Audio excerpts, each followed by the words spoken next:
Welcome dear students. स्वागत है आपका आपके अपने YouTube चैनल कुतुब सर में। आज बेटा अपना जो टॉपिक रहेगा वो रहेगा magnetic effect of electric current, जैसा कि आपको स्क्रीन पर दिखाई दे रहा है। अब magnetic effect of electric current में आप पढ़ चुके हैं। पहले हमने देखा था कि एक वायर होता है और अगर उस वायर में करंट फ्लो कराते हैं तो उसके आसपास मैग्नेटिक फील्ड डेवलप हो जाता है, जैसा कि आपको आपके स्क्रीन पर नजर आ रहा है ना। तो ये जो हमने वायर लिया, इस वायर के आसपास ये जो मैग्नेटिक फील्ड होता है, ठीक है, ये मैग्नेटिक फील्ड इस तरह से होता है। ये सर्कुलर मैग्नेटिक फील्ड बन गया।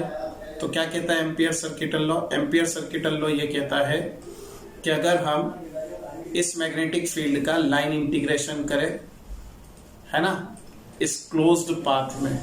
कौन सा क्लोज्ड पाथ? मैं आपको समझा रहा हूं, ध्यान से देखिए। ये हमारे पास में मैग्नेटिक फील्ड की डायरेक्शन है वेक्टर बी इस पर्टिकुलर पॉइंट पर, और इसी पॉइंट पर अगर हम डायरेक्शन देखें लेंथ की तो वो है dl। अगर हम इन दोनों का मतलब वेक्टर बी का लाइन इंटीग्रेशन करें तो वो किसके इक्वल आता है? Mu naught times of current I threading the loop. यानी ये जो लूप आपके सामने है, इस लूप के अंदर से आर पार जाने वाला जो करंट होता है, इस करंट के म्यू नॉट टाइम्स के इक्वल होगा लाइन इंटीग्रेशन। यानी इस पूरे यहां से लगाकर इस पूरे पर जो इंटीग्रेशन होगा मैग्नेटिक फील्ड का, वो इसके इक्वल होगा। बात समझ में आ गई? चलिए ध्यान से देखें। तो आपने ये पढ़ लिया। अब इसका हम स्टेटमेंट अगर लिखना चाहे तो कैसे लिखेंगे? ध्यान से देखें, स्टेटमेंट आ चुका है बोर्ड पर, इसको हम पढ़ लेते हैं एक बार। According to Ampere circuital law, the line integration of magnetic field along a closed loop is equal to the mu naught times current threading the loop। मैं आपको पहले ही बता चुका हूं, ठीक है। आप ध्यान से देखिए, line integration VDL is equal to mu naught times of current। Clear? चलिए अब ये जो हमने पढ़ा, इससे मीनिंग क्या निकलेगा, इसका यूज हम कहां करेंगे? तो इसका एप्लीकेशन समझने के लिए आप इस तरह से देखिए कि जब कभी भी आपके पास में वायर दे रखा हो, एक वायर दे रखा है ना, एक वायर दे रखा है और उसमें करंट फ्लो हो रहा है, तो उसके आसपास अगर मैग्नेटिक फील्ड निकालना है आपको, तो उस मैग्नेटिक फील्ड को इसकी मदद से हम कैलकुलेट कर सकते हैं। इसके अलावा क्या कर सकते हैं कि अगर मान लीजिए आपके पास में, अगर मैं इसके एप्लीकेशन की बात करूं, तो अगर मान लीजिए आपके पास में एक सोलेनॉइड है, तो उस सोलेनॉइड के सेंटर पर मैग्नेटिक फील्ड कितना होगा, ये भी हम कैलकुलेट कर सकते हैं।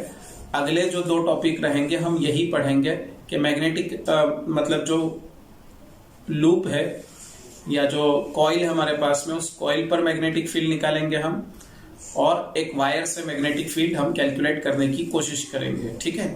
तो चलिए इसके एप्लीकेशंस पढ़ते हैं। एप्लीकेशंस ऑफ,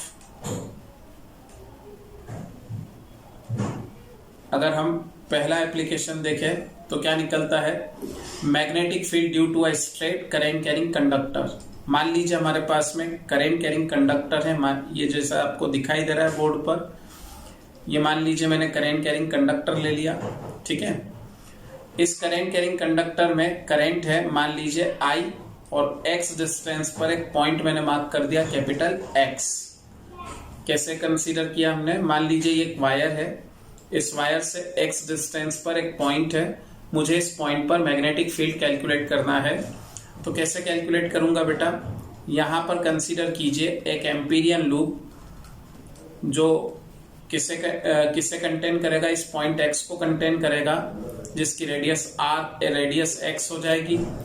अगर इस एम्पीरियन लूप में हम ध्यान से देखें तो यहाँ पर जो मैग्नेटिक फील्ड की डायरेक्शन है वेक्टर b, और जो dl की डायरेक्शन है यानी लेंथ की जो डायरेक्शन है एक पर्टिकुलर पॉइंट पर, जो स्मॉल एलिमेंट हम कंसीडर करते हैं इस रिंग का, तो दोनों की डायरेक्शन अगर हम ध्यान से देखें तो क्या डायरेक्शन बनेगी? डायरेक्शन बनेगी, ध्यान से देखिए,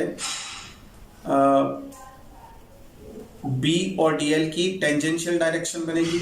दोनों के डायरेक्शन को मिलाकर अगर हम एम्पियर सर्किटल लॉ लगाए तो line integration from 0 to 2 pi X B D L, है ना। दोनों की डायरेक्शन अगर सेम है तो बी डॉट डी एल यानी B D L cos zero आएगा, और कॉस जीरो की वैल्यू क्या होती है बेटा 1 होती है।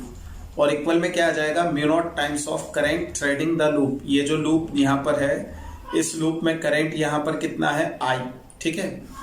अब अगर हम ध्यान से देखेंगे तो चूंकि यहाँ पर रेडियस सेम है, मतलब इस वायर से लेंथ सेम है, डिस्टेंस सेम है। किसकी डिस्टेंस? हर पॉइंट की, सरकमफेरेंस के हर पॉइंट की डिस्टेंस सेम है। तो यहाँ क्या आ जाएगा, बी तो constant 0 to 2 pi x, 0 to 2 pi x dl। अगर हम इस इंटीग्रेशन को सॉल्व करेंगे तो अल्टीमेटली हमें क्या मिलेगा? अल्टीमेटली हमें यहाँ पर लेंथ मिलेगी। किसकी लेंथ मिलेगी बेटा? एक पूरे सरकमफेरेंस की लेंथ मिलेगी। तो क्या आ जाएगा यहाँ पर? सरकमफेरेंस कितना है 2 pi x, ये 2 pi x आ गया, और इक्वल में क्या आ जाएगा म्यू नॉट I। इसका मतलब मैग्नेटिक फील्ड कितना आ जाएगा? Mu naught I divided by 2 pi x। आ गया यहाँ तक समझ में? अच्छा, अगर आपसे मैं ये कहता हूं कि यहाँ पर जो मैग्नेटिक फील्ड मिला मुझे, इस मैग्नेटिक फील्ड की डायरेक्शन क्या होगी, तो आप डायरेक्शन समझ सकते हैं कि अगर मान लीजिए ये वायर है और इस वायर से ये x डिस्टेंस पर यहाँ पर मैंने मैग्नेटिक फील्ड लगाया है ना, यहाँ पर मैं मैग्नेटिक फील्ड कैलकुलेट करना चाहता हूँ इस पॉइंट x पर। तो डायरेक्शन क्या रहेगी? राइट हैंड पाम रूल से, राइट हैंड पाम रूल से डायरेक्शन जो रहेगी वो अंदर की तरफ रहेगी। ठीक है, thank you for watching my video.